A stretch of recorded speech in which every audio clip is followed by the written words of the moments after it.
There's a certain kind of woman who unsettles people, not because she is loud, not because she demands attention, but because she is comfortable being alone. She does not rush into relationships to fill silence. She does not panic when no one is watching. And she does not define her worth by whether she is chosen. Society often misunderstands her. She is labeled as cold, damaged, or difficult. People assume she must have been hurt, abandoned, or disappointed too many times. But Carl Jung would invite us to ask a deeper question. What if her solitude is not a wound, but a sign of psychological maturity?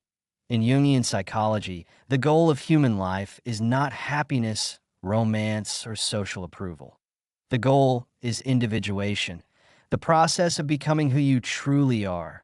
This process is slow, uncomfortable, and often lonely.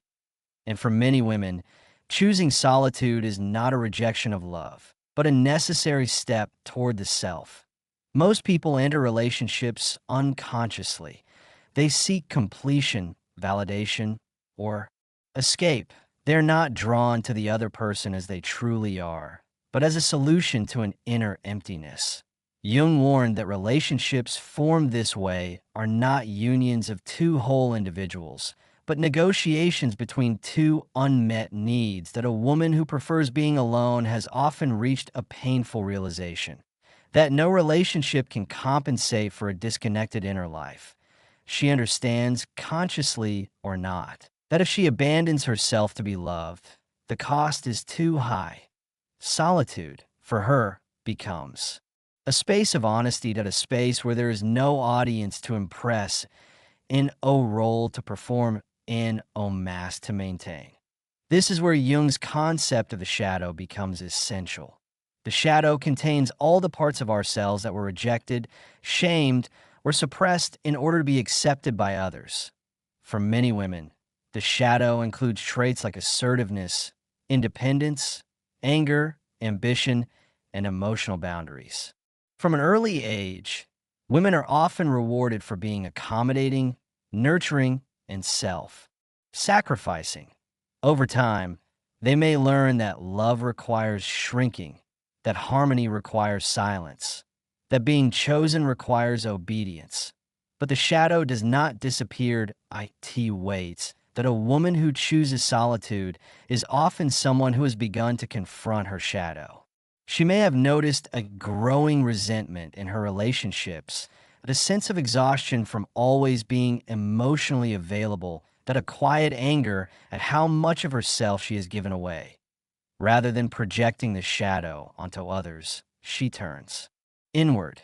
And this inward turn is not comfortable. It requires sitting with uncomfortable thoughts, unresolved emotions, and unanswered questions. That it requires facing loneliness without numbing it through distraction or romance. Jung believed that avoiding this inner confrontation leads to repetition. The same relationship patterns, the same disappointments, the same unconscious dynamics playing out again and again. Solitude interrupts this cycle. Another key idea in Jungian psychology is the concept of animus, the inner masculine aspect of a woman's psyche. The animus represents qualities such as reason, direction, autonomy, and inner authority. When undeveloped, a woman may project her animus onto men, unconsciously expecting them to provide clarity, purpose, or strength that she has not yet claimed within herself. This is why some relationships feel intoxicating at first. They are fueled by projection, not reality. The partner becomes a symbol of something missing inside, but projection eventually collapses. The partner fails to live up to the inner image, and disappointment follows. That a woman who prefers being alone has often withdrawn these projections. She is developing her animus internally. She learns to make decisions without external validation. She trusts her judgment. She defines her values independently of approval. This does not make her anti-dash relationship. That it makes her selective. She no longer seeks a partner to rescue her from herself. She seeks connection that does not require self-betrayal. IT is important to distinguish between conscious solitude and unconscious isolation. Jung never romanticized loneliness. Isolation driven by fear, trauma, or avoidance is psychologically damaging.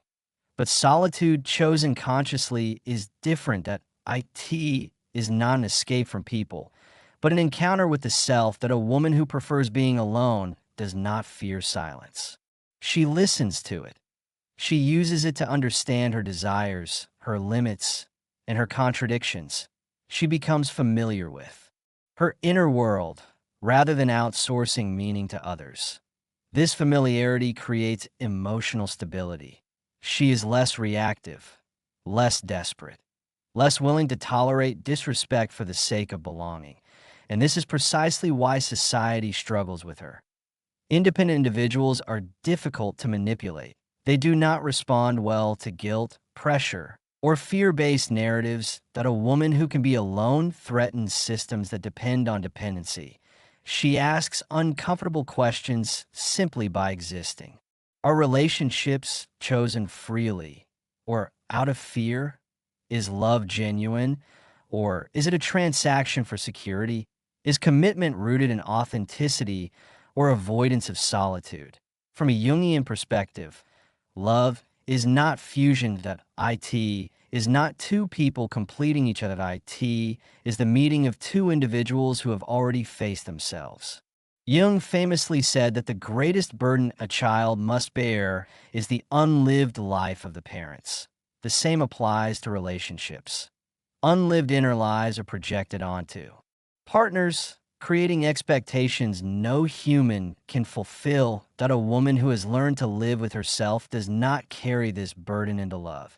She does not demand that a partner give her meaning, identity, or direction. She brings those with her. This does not make love less intense. That IT makes it more real. She may still desire intimacy. She may still long for connection. But she is no longer willing to trade her inner integrity for companionship. That in this sense, her solitude is not a rejection of love, but a purification of it. She is waiting not for perfection, but for alignment. Not for someone to save her, but for someone who can meet her without needing her to disappear. If you encounter a woman who prefers being alone, resist the urge to diagnose her. Do not assume brokenness, where there may be depth at D. Do not confuse silence with emptiness. She may simply be in conversation with herself, a conversation many avoid their entire lives. And perhaps the most unsettling truth Jung would offer is this: those who fear solitude often fear what it might reveal. Those who choose it have already begun to listen. Solitude, then, is not the absence of love. That IT is the absence of illusion. And from that place, something far more honest can grow.